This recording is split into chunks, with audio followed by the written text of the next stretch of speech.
A couple of days ago, me and my class went on one of the most interesting school trips that I've ever been on in my entire life. Basically, it was a museum about the end of World War II. You see, I live in a small Middle European country called Slovakia, which isn't really known in the Western world, and many people even forget about it, even though we are part of the European Union and the NATO itself. But what matters is that back in World War II, and especially at the end of it, our small country had a population of 2.5 million people, and we, as a small nation, in August of 1944, we revolted against Nazi Germany, which had a population of almost like 80 million people. And so that was the reason why we were on the winner side of the war and not on the losing side. Even though we were a satellite state of the Nazis, we still pulled that off and we managed to secure our spot amongst the winners. And that's why southern Slovakia is not a part of Hungary. but not but we're not here to focus on that. We're here to focus on something very deep. So, yeah, when we drove to that museum, of course it was about the Holocaust and everything, but yeah, you don't realize just how well off we are in the West when you see it for yourself.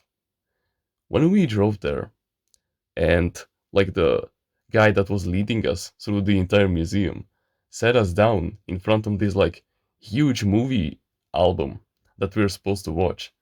He he presented this one video that was very interesting, and it completely explained why the people of Germany chose Hitler in the first place. It wasn't a video that was in a style of a documentary. It was a video that actually shown like real people, actual real shots of how people lived back in the 1930s and in the early 1940s. It showed the people of Nazi Germany before World War II. So when, the Nazi painter was elected during World War II, so when all the fighting was going on, and after World War II. And it showed perfectly one thing, and it's that when there are winners, there are losers also. Because I saw the faces of all of the regular common folks out there, especially before World War II. They were so full of joy. They were so full of hope. They were so full of future. They were ambitious. They finally had something to live for. Finally, the defeats of World War I weren't as haunting for them as ever. He was there to take care of them. And by him, I mean, the painter. He was there to take care of them. He was leading them to a better future. He promised them wonders. And he would deliver it. Because he exactly knew what he must do to completely subjugate the people of Germany. Of course, his propaganda was simple. He had one enemy, he had one face, he had one symbol, he had one common enemy, you understand. And also with other and also he collaborated with other famous psychologists and famous influencers like Goebbels and other of these people. So he had an unstoppable combination. But he had one thing that he pretty much lacked, and without it, he would be completely fucked. And that was money. So he needed to start World War II. Otherwise, the people of Germany would be completely fucked. The economy would collapse, and it wouldn't be a great thing for anyone. And plus, the reason why he didn't win World War II was because he was a very racist. Like the Aryan race, the Jews, and yeah. I don't have time to really go that much deep into this. I know that I may sound like wishy-washy when it comes to history, but I actually really enjoy it. It is just that we don't have time to go through all of that. What I'm trying to say is that the world, the war, it really influenced the population of Nazi Germany, and you could see it perfectly on their faces. You could see that when the section of when World War II was happening in the video, you could just see the fear, the absolute shocks that enveloped the young soldiers. Like when you saw them jumping out of planes, sitting there in the trenches, riding the tanks, hiding away in the forests, and battling slowly but surely against the enemy. You could just see that the people, the Nazi soldiers, instantly knew that they were fucked, and they knew it. And then, after the fighting was over and everything returned back to normal, the Soviets, the United Kingdom, and the United States finally defeated the Nazi painter, you could just see all the devastated towns. You could just see all of the dead women laying there on the floor, lifeless, being covered in blankets by their husbands probably. You could see all of the men demoralized. One of them was even bleeding so heavily that they didn't focus on him that much. And it was just pure trauma. But that's exactly what you must remember. You must remember the sacrifices that the people who lived before you made for you so that you can live in this luxury that you have right now. Think about it. You now have an internet connection. You have 4 limbs. You have a completely healthy brain. So you have no excuse when it comes to self-evolution and making yourself the most successful man in your entire bloodline. You have no excuse whatsoever. And you choose to waste your time on social media, on video games, on fapping, on drugs, on alcohol. What is wrong with you? You think that all of those millions, tens of millions of soldiers died for nothing? Brother, if that Austrian painter won, he would have spread the entire Aryan race around the Eurasia continent, and possibly even the Americas also, meaning that your grandfather would most likely die in the process, and you would have never been born. You would have never had the opportunity to walk this planet.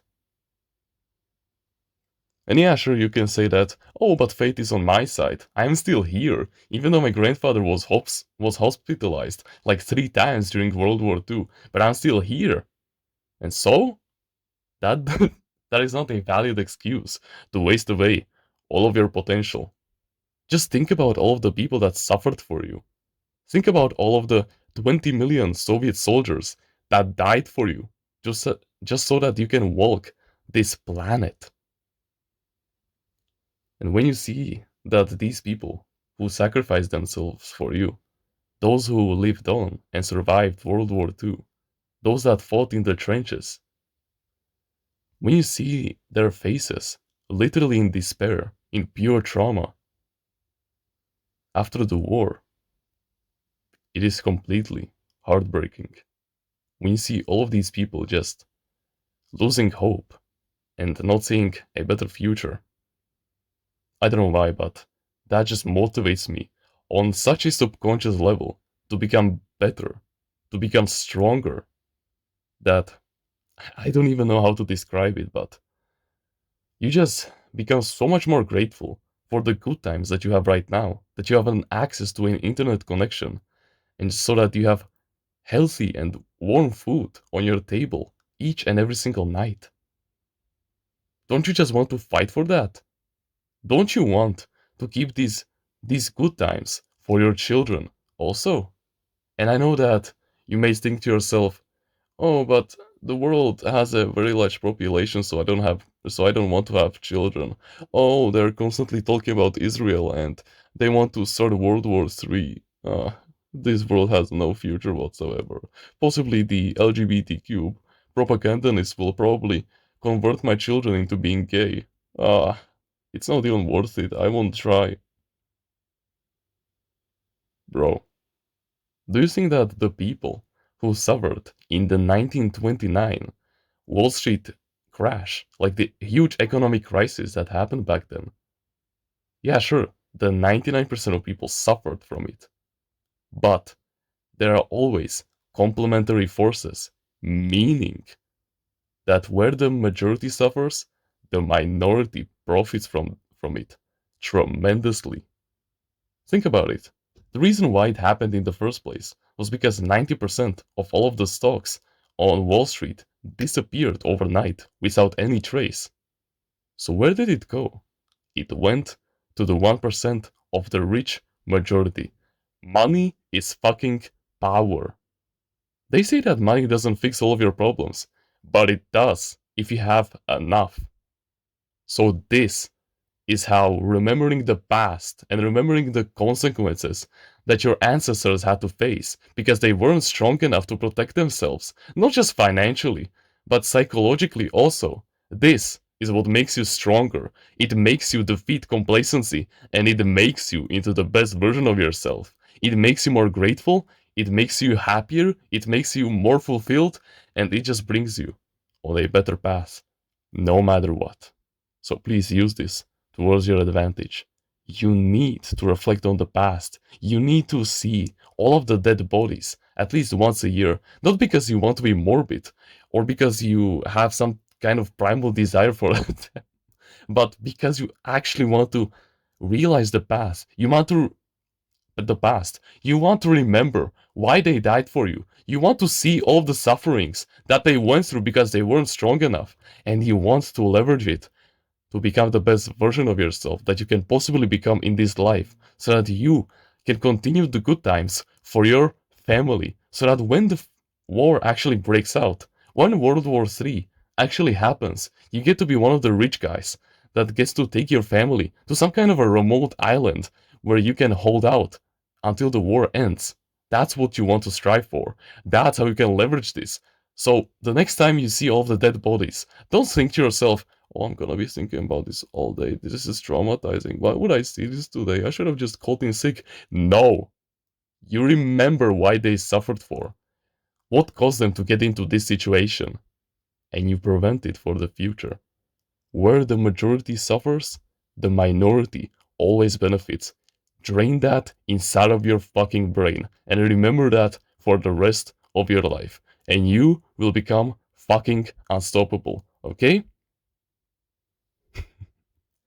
This was a bit of a rant, but you need to hear this. Because this can truly make you or break you. And I want you to let this make you into the best possible version of yourself that you can become in this life. This is just a huge motivator and one of the millions of motivators out there that I use on a day-to-day basis to become stronger. Okay? So remember this, and all of the motivation and discipline will become obsolete just like that, and you will do the work no matter what. Okay? If you want to join a community where we discuss our mental health and full of like-minded men who share the same values as you, the same likes and dislikes, the same goals as you, who are becoming the best version of themselves every single day to surpass you in the race of men, but at the same time, they will be like your true blood-bonded brothers with whom you can talk about any kind of topic and any kind of awkward life story, and they will give you life advice on it, like there's no tomorrow. Then you can join our Discord clan in the description. I know that if you're watching videos like these and willing to take action, that you have way more potential than you think you have. So please, harness it and join us on the path towards greatness and leave the 99% of people behind in the dust where they belong and let them suffer whilst you prosper. But besides that, you can like the video, you can subscribe if you want, join the email list in the description and get yourself a free ebook about mindfulness. Comment on which part of the video you liked the most, and which part of the video you will implement into your daily life. Don't forget to join the clan, you're still invited, and become a part of the family. If you want to learn about healthy mindsets that will guarantee you success in the long term and in the short term by mending your mental health and bringing you on the right path, no matter what, no matter the life test, no matter the goal, then I highly suggest that you should go check out Timeless Readers Mindsets in the description. It is truly something life-changing, and I know that it will do wonders for you. And especially with the discount that is happening over there right now, you would be an absolute fool to miss out on this colossal opportunity. And with that being said, thank you very much for watching this video, and remember, no one is better at being you